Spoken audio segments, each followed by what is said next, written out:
In this video, let's take a look at the fashion history timeline. So I'm on the FIT Libraries databases page, and I've searched for fashion history timeline.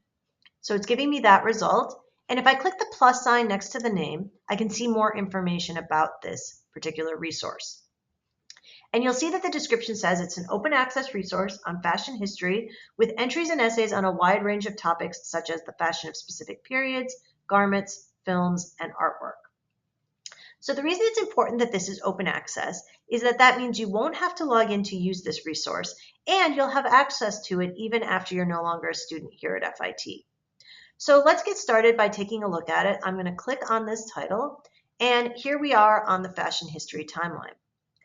The homepage has some examples of the types of content that they have for browsing, but the best way to navigate this is to use the menu at the top.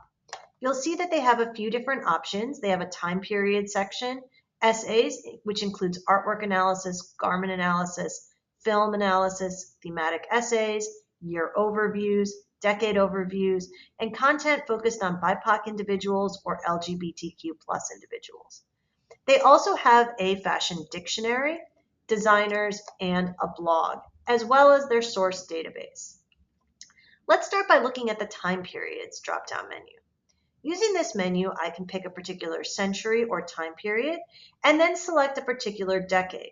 So let's take a look at 1930s.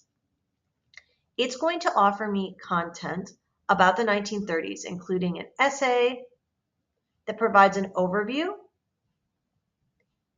information about women's wear during this time period, and you'll see that the content has integrated images and citations, which is really important because it allows you to make use of this as a real research resource. It's going to point you back to high quality research and sources underlying what they've written.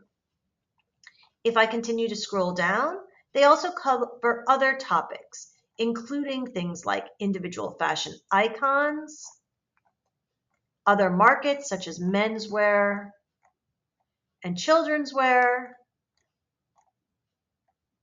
And at the very bottom, we have their references, complete with links where possible. This is really great because these can be other sources that you can use for your research to go a little bit further. They'll also provide some historical context taken from Wikipedia to give you a sense of what's going on during this time period. Further down, they'll also highlight timeline entries during this time period. Taking a look at the essays section, we can see things like individual garment analyses. Let's look at an example of one of these. This is going to tell you who wrote it and when it was last updated. And it's going to be very similar to that other essay we looked at in terms of having images integrated with proper citations to the sources used, including both the images and the text sources. These essays often also include more context about the time period or the culture or any other relevant contextual information to help explain the main content.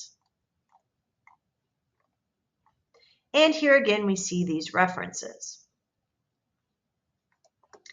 The dictionary section can be also very helpful because it includes definitions and pictures of specific fashion items. So this is going to give you detailed information that can be very useful if you encounter a word that you're not familiar with.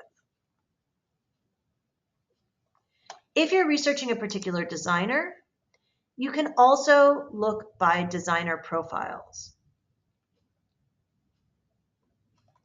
Finally, their source database is going to list many of these sources that they use. So it's a great place to find out more about sources that you could rely on for fashion history research. The Fashion History Timeline is a wonderful open access resource for doing fashion history research, and I would definitely recommend that you check it out.